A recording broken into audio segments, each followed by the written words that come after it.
Welcome back all of you.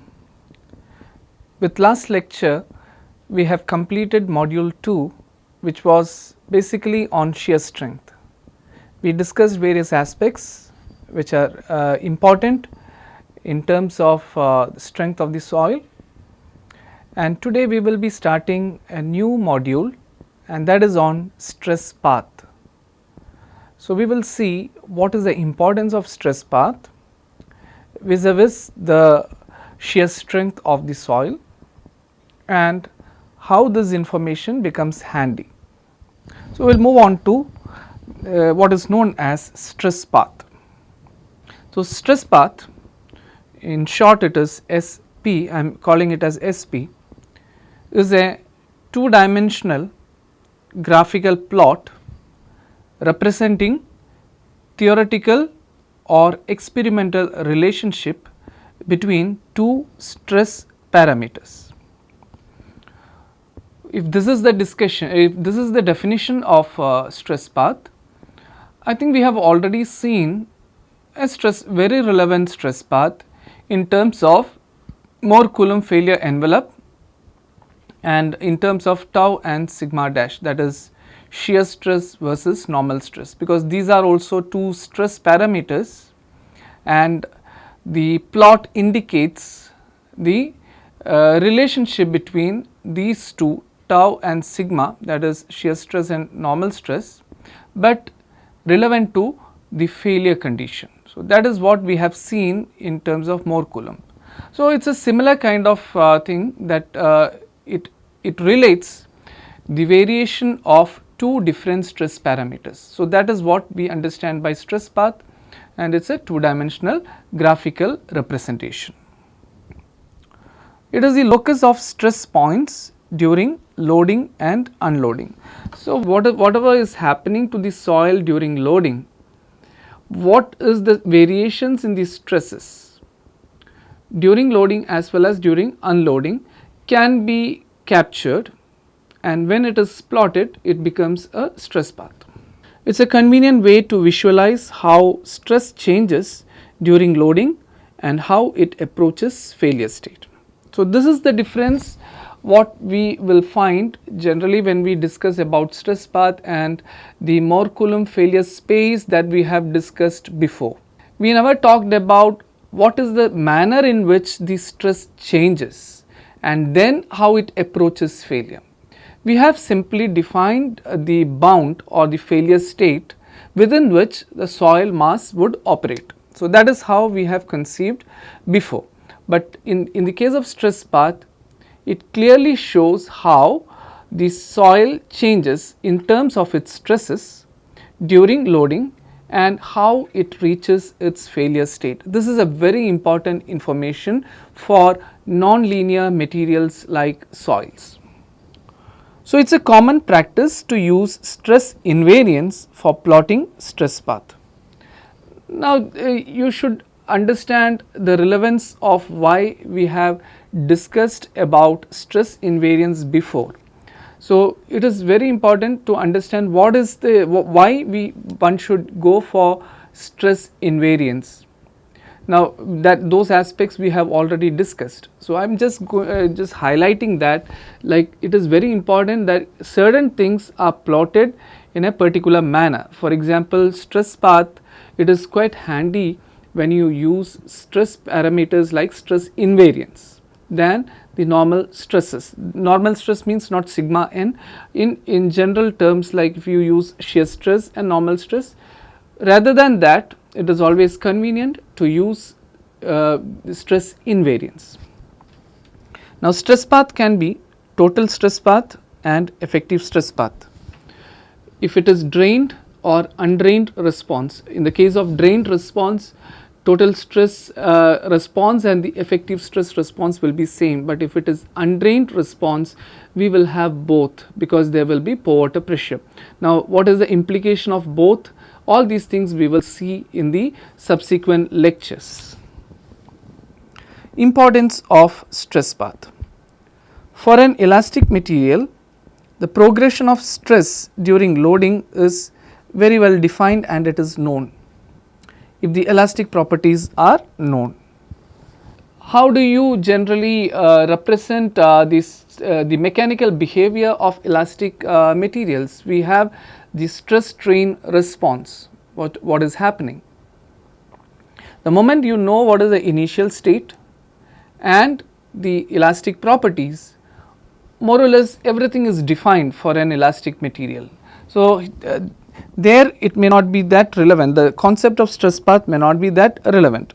For elastic behavior, there is no importance on the manner in which it is loaded, because once the slope is fixed, that is the modulus is fixed, then everything is known. We are not bothered how a particular stress state changes from the beginning of the loading to the end of elastic limit. So, this is valid only between initial and final state. Now, final state here for an elastic material is not in terms of failure, it is up to its yield limit. So, it does not matter how the stress changes, ultimately it has to be within the elastic limit or the yield point or the yield limit.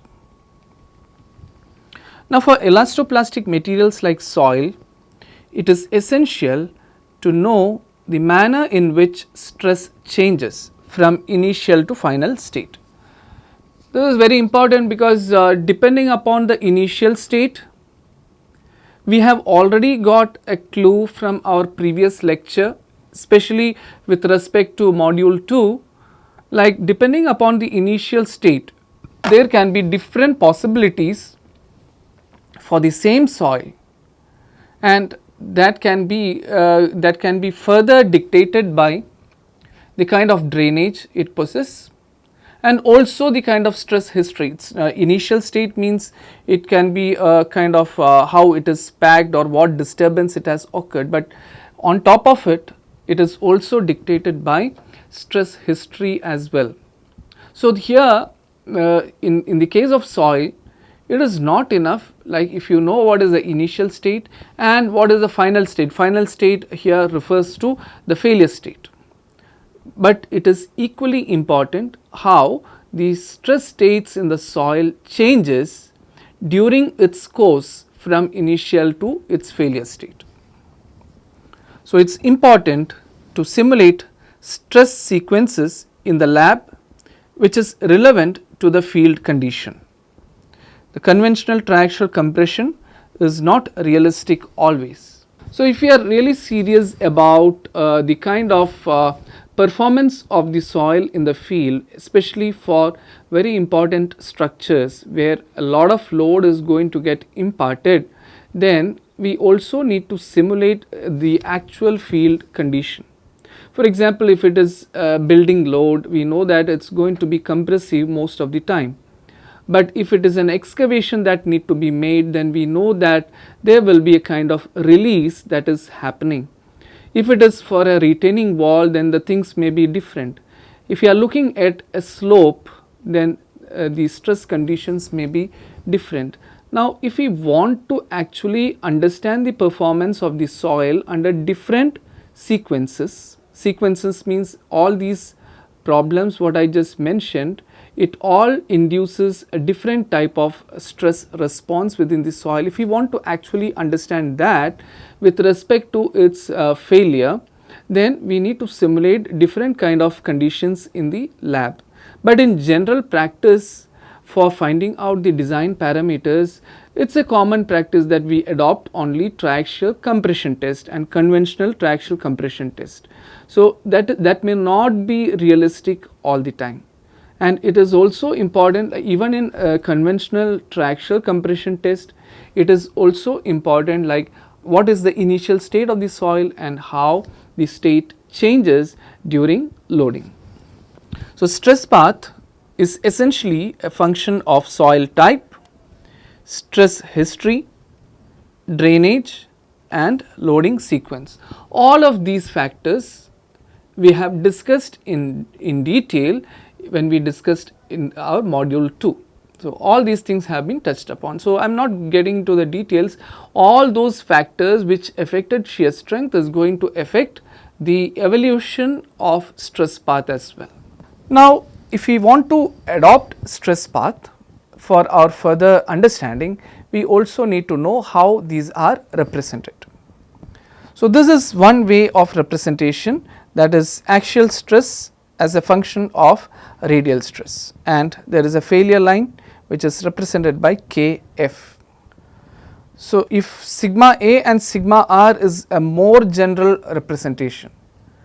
Now, I would always prefer and recommend that we always adopt axial versus radial than in terms of principal stresses, because depending upon conditions, axial and radial minor principal stresses would change, and this we are going to see in this particular module.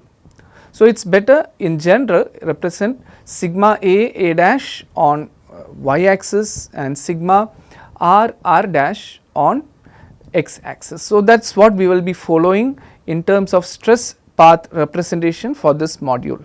So, this is another way of representing sigma A and sigma R dash. We have also understood in detail Q versus P dash plot, that essentially came from Cambridge plot, and what is Q and what is P dash is all well explained. Now, the terms stress invariance comes into picture, where Q and P dash can be treated as stress invariance.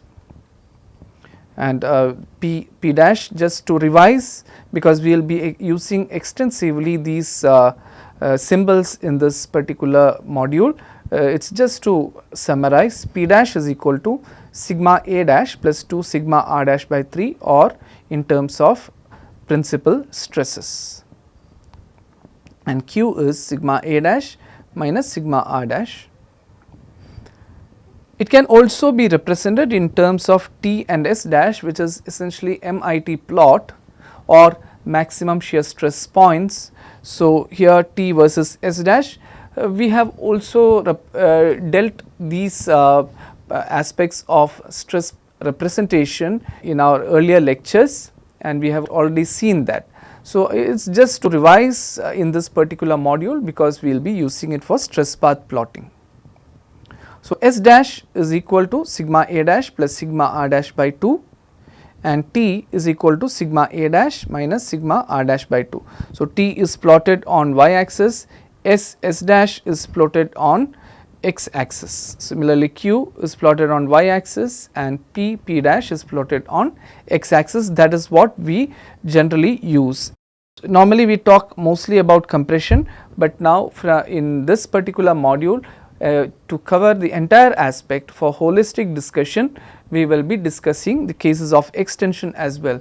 Extension not necessarily mean the soil sample is just held on both ends and it is extended. It is not that.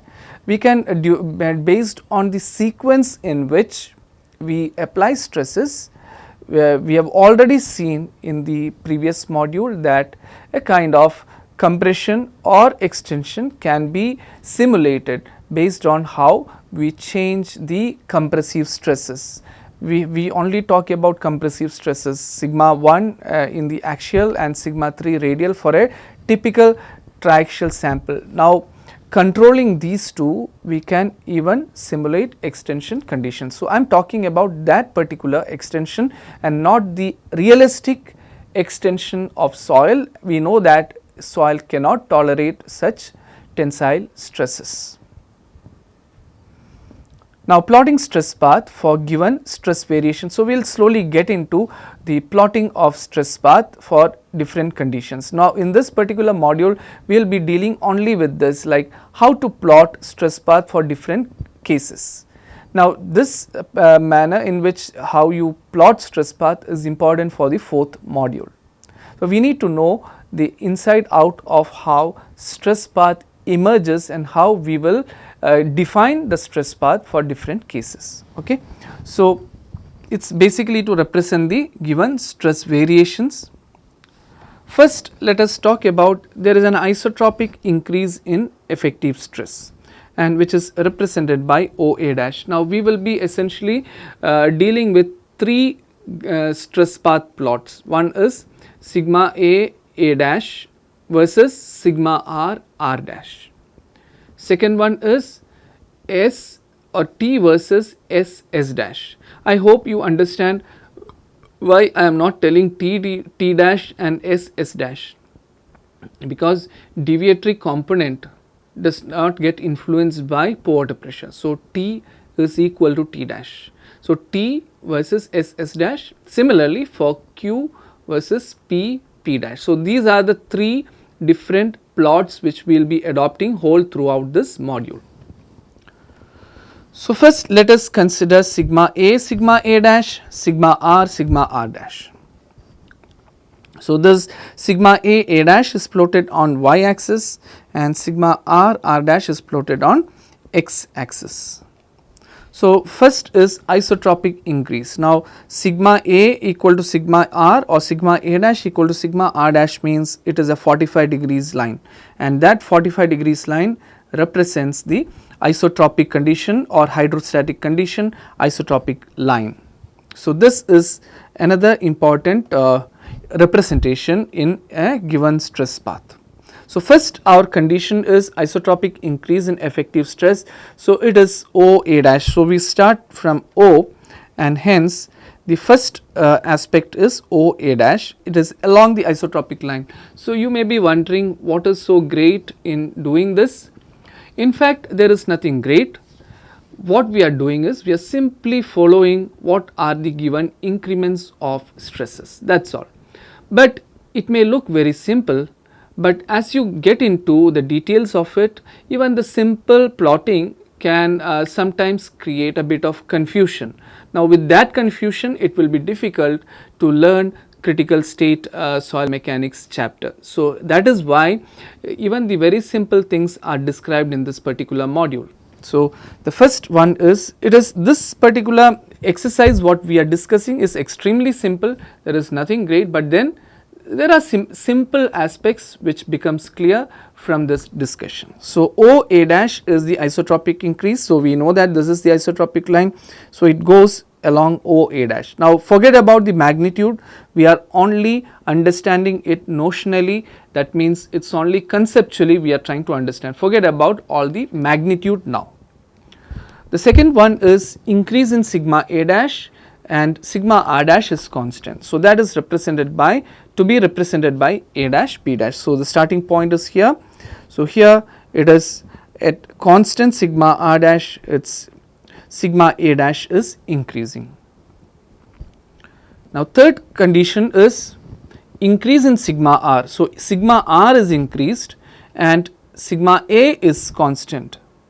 Now, please remember here I have represented it in terms of total stress, because total stress is what actually happens onto the soil, the external stress which gets imposed onto the soil.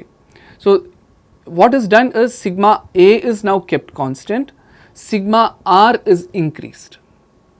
Okay. So, now there is an additional condition which is stated there, during the increase in sigma R, the valve is closed or the drainage is not permitted or it is an undrained loading.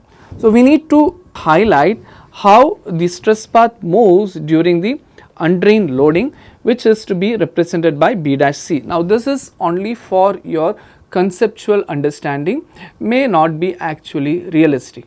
Now, when at this particular point B dash, it is a saturated condition at a particular B dash, if we raise the sigma R component without allowing drainage to happen, then obviously there will be pore water pressure development and it is a saturated condition. So, what happens? So, then this is represented by B dash C. Now, what is happening here?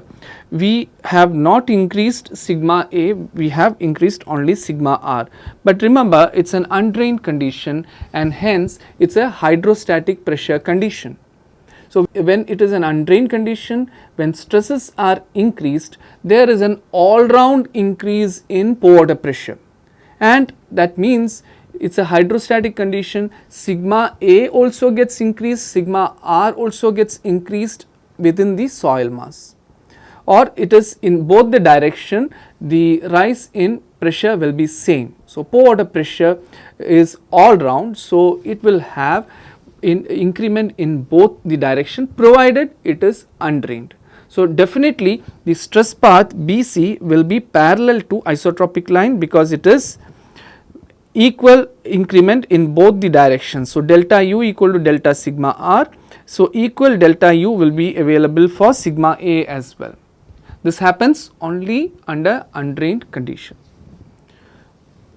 So, the fourth condition is increase in sigma R dash. Now, if we are allowing drainage to happen, so drainage condition when excess water pressure is dissipated. So, it is increase in sigma R dash and constant sigma A dash. Now, how this point is going to get shifted? So, this is going to get shifted on the line C dash. So, it is, in fact, it need not be at C dash, it is again for your understanding. If it is not specifically mentioned that it is going to be at C dash, it only states that sigma R dash increases and sigma A dash remains constant. So, it has to be horizontal. So, it can be anywhere in between. Now, we are just for convenience, we are just showing with respect to C dash because from here it just falls down.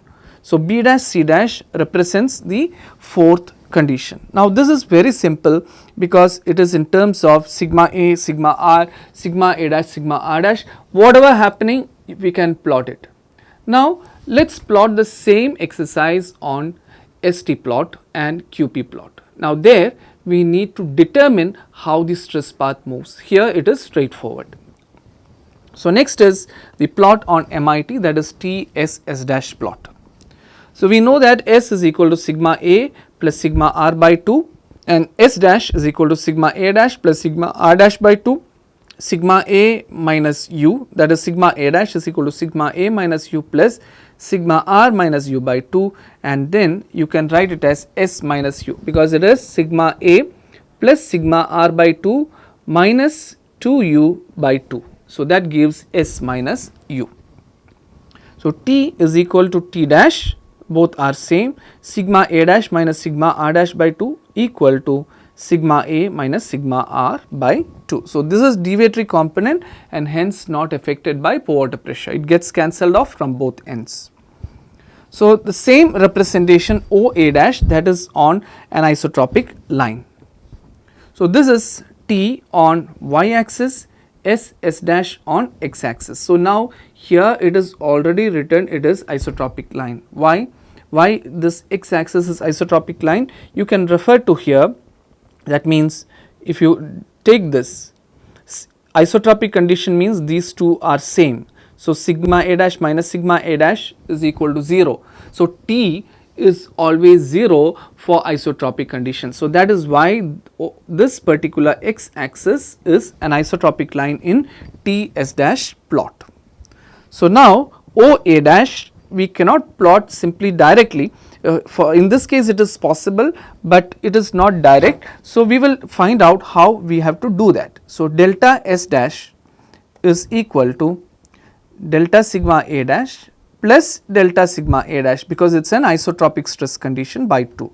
So, that gives you 2 delta sigma A dash by 2, that is delta sigma A dash. So, delta S dash, that is in this direction, it will be delta sigma A dash, and delta T dash is equal to delta sigma A dash minus delta sigma A dash, that is equal to 0. So, it has to be on this particular line, and hence delta T dash by delta S dash is equal to 0. So, it will give OA dash, that is on the isotropic line, and this is isotropic condition.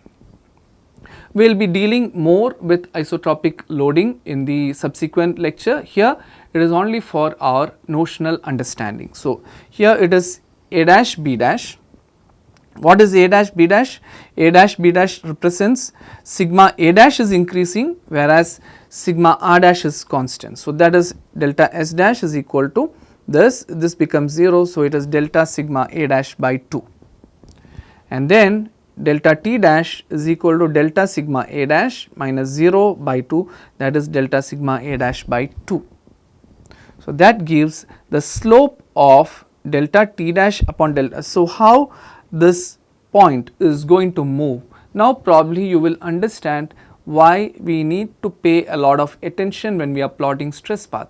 It is the information to us is only in terms of sigma A dash, sigma R dash, or in terms of major minor principal stresses. Now, for us to plot in terms of stress invariance, we also need to make this calculation, and we also need to know what is the slope at which the stress path would move. So, entire exercise of stress path plotting is all about finding out the slope in which it moves. So, here delta T dash by delta S dash is equal to 1. So, we know that A dash B dash should be moving at an inclination with a slope 1. So, that is what is shown there, A dash B dash. The second part, it is with a slope of 1:1. Now, B dash C. B dash C is that momentary undrained condition at point B dash. So, we will see that how it happens. Delta S is equal to delta sigma A plus delta sigma R by 2. Now, it is pore water pressure is equal. So, delta U plus U by 2 is equal to delta U. So, increment in along this direction is delta U, that is what it means. But delta T, since both are same, it is equal to 0. So, that means the slope is 0, but delta S has an increment of delta U. How do we plot it? We plot it like this, B dash C with an increment in delta U, and it is horizontal because delta T is 0. Now, let us see the last one, that is sigma A dash is kept constant and sigma R dash is increasing. So, here delta sigma R dash is increasing, that is delta sigma R dash by 2, delta T dash is 0. Please note here it is now minus delta sigma R dash by 2, that will give delta sigma R dash by 2 with a minus sign. So, delta T by delta S dash is negative 1. That means it has to drop in this direction. As you can see, it is B dash C dash is equal to 1:1 slope, but with a negative slope. So, this is how we plot for ST plot. Okay, now we will move on to the third plotting, that is Cambridge plot, which is in terms of Q, P, P dash. So, once we have done with ST plot, it is quite easy to understand even Q, P, P dash plot. More or less it is the same procedure, where P is equal to this and P dash is sigma A dash plus 2 sigma R dash by 3, where sigma A minus U plus 2 sigma R minus U by 3, that is P dash is equal to P minus U. How? Because this plus this becomes P minus U minus 2U becomes 3U by 3, that is U. And Q is equal to Q dash, this we have already seen. So, first is OA dash, that is isotropic stress path, and here also in QPP dash, similar to T, Q is also equal to this. So, if they are same, that is sigma A dash equal to sigma R dash, then it will be 0, the slope will be 0. So, this becomes the isotropic line, that is x axis is the isotropic line. So, delta P dash for OA dash, now both are it is an isotropic increase. So, sigma A dash and sigma A dash, this becomes same. So, there is 3 delta sigma A dash by 3, which is equal to delta sigma A dash, and delta Q is equal to 0 because it is same. So, delta Q by delta P dash is equal to 0. So, definitely it is slope with 0. So, that OA dash is on the x axis. Next is A dash B dash. So, A dash B dash is sigma A dash is increasing, sigma R dash is 0, which is given here. So, delta sigma A dash by 3, and delta Q is delta sigma A dash minus 0, which is equal to delta sigma A dash. So, delta Q by delta P dash is equal to 3.